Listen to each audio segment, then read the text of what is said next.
Let's talk about 2025. This year humbled me. 2025 stretched me, and I'm most grateful for the journey. I took away some exciting lessons that I can't wait to share with you. In today's video, I'm going to be giving you this 10 hard lessons that have shaped my career as a full-time African creative. If you're ready, let's get right into it. Lesson number 1. Never get excited about a project until it's finally happened. Yes, I get it. Clients or brand has reached out to you via Instagram or email.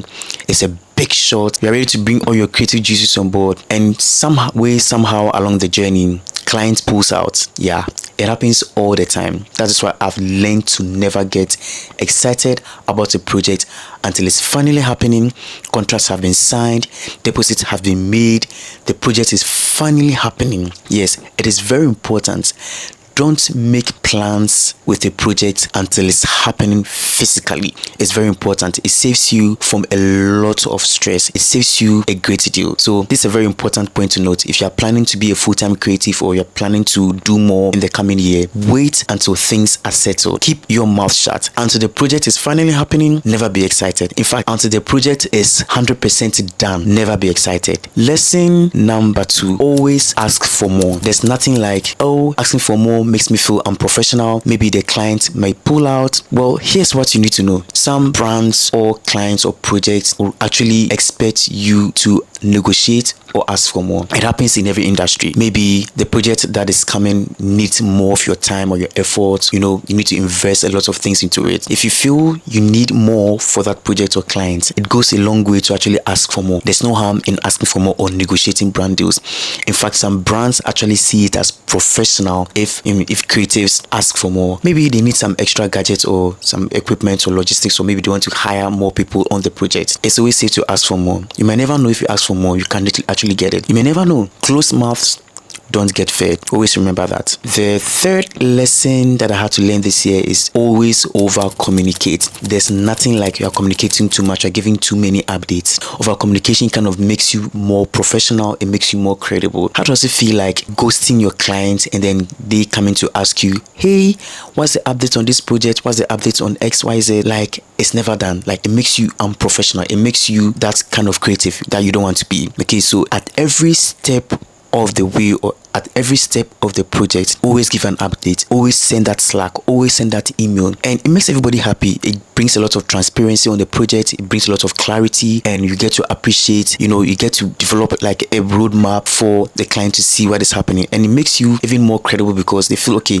this guy is serious about what he's doing, he's giving us updates, and we can see at every point it is on that project. So over communicate, never under communicate, always give the updates. It is very important. It sets you straight up for it. This brings me to my next lesson, which is to always communicate over emails. I get it, sometimes clients have a phone call with you, they discuss, terms over the phone call. It could be a chat over WhatsApp and all that. Always find a way to drive that conversation over email. It is very important. It helps you keep tabs of things you might have missed over the call. It helps you refer to, things you have said over the call or the chat. And in case there's an issue or maybe something either parties have forgotten, you can always refer to the email. Communicating via email is not going anytime soon. It is a professional etiquette. It's a very professional way of communicating. The WhatsApp messages is not enough. The Instagram DMs is not enough. The calls are not enough. Always carry everything over the email. You can say, oh, as per our discussion, this is what we discussed. Kindly confirm and see if I've missed anything. It just gives you an extra arm of protection against like unforeseen communication issues. So don't forget this one. Communicate over emails and keep it professional. The next lesson that I had to learn is never feel bad asking for help. A project is overwhelming. You need more hands on the project. You need to kill this quick and fast. Don't try to carry the burden on your shoulders. You are not Jesus Christ. If you need to hire an extra hand, maybe a PA, whatever that skill or helping hand is, always ask for help. It doesn't make you feel less professional. In fact, collaboration actually helps get the job done faster. Two heads are always better than one. You know that. One of the lessons that I had to learn this year is to always seek for clarity. Don't jump into a project blindly. It's really important to understand what the project requires of you, what you have to bring onto the table, the resources that you need. Like basically understanding the A to Z of the project is really important. You need to understand like everything about the project. Seek for clarity.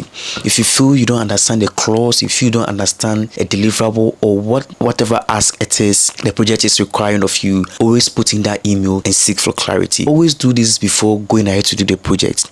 It saves you a lot of time, it saves you stress, it saves you from wasting money or wasting resources. One important lesson that creatives always bypass is seeking for legal counsel. Clients or project has sent a very long, comprehensive agreement or contract you have no clue about, you are not aware of the clauses or the red flags, whatever.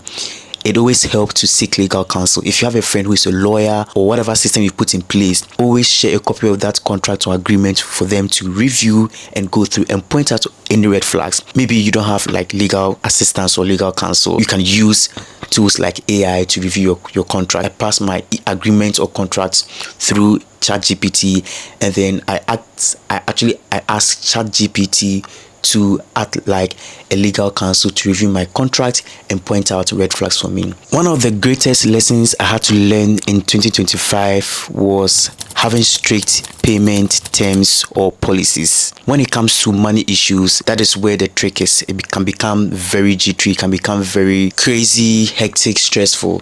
So before any project, try and develop develop structures that work for both parties. One thing that I like to do is always ask for a deposit, at least 50% down payment to secure that deal. Now doing that kind of creates commitment between both parties. Client is going to be committed because they've put in their coins, they put in their cash into the project. It saves you that stress of having to chase your payments. The next bit is to have proper payment timelines. When you are signing that contract, take critical look at the payment terms. It's really important because you're a business. You are just not a creator, or you're just not like an ordinary person. Content creators are businesses. When payments are delayed, it creates a lot of problems for you. And so always ask for deposits, have structured payment timelines that work for both parties and both parties agree, so that you know if there's a late payment, you can refer to that clause or you can refer to that timeline. It's really important. I had to do with late payment. Having strict payment guidelines or policies is a very important lesson that I had to learn, and you should too. One thing that I had to also learn this year is not to rush for some opportunities. Sometimes, I get it, you always have slow seasons, slow periods. In fact, 2025 was one of my slowest years. Right from about March to June, had a very slow season.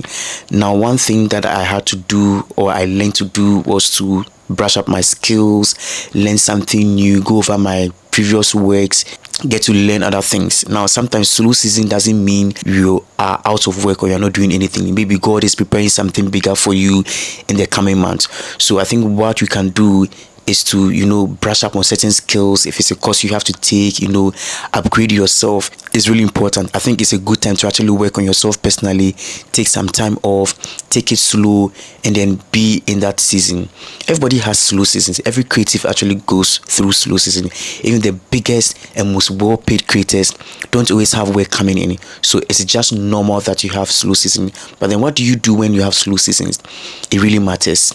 It's a good time to actually take that opportunity to actually brush up on a skill, just get in tune to what the season tells you to do. If you have to do something right in time, then you get to do it. So take your slow seasons very seriously. Another thing that I had to learn was to build a system that works for me. Don't try to rush through things. Don't try to complicate things for yourself. Having a system or a structure actually helps you, find time to be able to do things at your own pace. You find time to pay attention to the things that need attention at the right time, at the right place, at the right moment. So maybe Mondays, if it's Mondays that you use for filming or ideation process, it's really important to find the workflow that works for you or your team. Maybe you are a team of 2, 3, 4, 5. It's always important to have a workflow. Even if you are a team of just one person, it's really imperative to have a workflow because it keeps you grounded, it keeps you structured, and it just makes things smooth. Okay, you don't have to be doing everything almost every other day. Don't always go after things that are not aligned to what you're doing. I get it. Sometimes we we kind of see other creatives who are getting lots of gigs, getting commission to do projects, and we feel like, oh, why am I being left out? Why am I doing things? Maybe it's not your time. Maybe that project is not for you. If you feel this is not for you, don't rush for things. God does things in a very beautiful way. Sometimes you are not aware, like you just don't know what is going to come in the next few months. You are in somewhere, and then all of a sudden an email pops in, and then it's a big shot.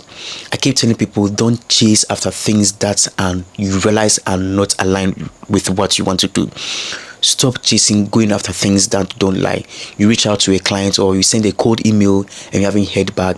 After a few follow-ups and nothing is coming through, just go on, move on, try other places. Okay, you may never know what might pop up. Sometimes you apply for some grants or some creative opportunities, and then they ghost you for a while. It doesn't mean they are forgotten. Maybe they are going through system procedures, or things happen. You may never know what's happening at the back end. So I always tell people to just rest easy, pray over it. You've done your part, just move on, try other things. The right things will find you. And listen, when they find you, it works so beautifully. It works like magic, like it is actually God sent. I've had some opportunities come my way this year, and to be honest, I don't know how those opportunities actually happen. Like, I'm still overwhelmed. I'm still like awestruck, thinking like, how did this thing get to me? Like, I never saw myself, shooting those projects or going on those brand trips and all that. To be honest, it has been an amazing year, and I don't know about you, but if you are watching this video right now and some of these lessons have resonated with you, I want you to drop a like, drop a comment, share this video with an African creator or a fellow creative who needs this, and I bet they're going to thank you for it. I know this has been a great video, and I know you've learned so much. And if you have any other lessons, maybe you have learned that I haven't highlighted in this video, kindly drop them in the comment section.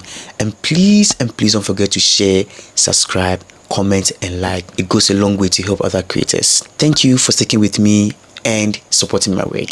Cheers, and I can't wait to see you in my next video. It's bye for now.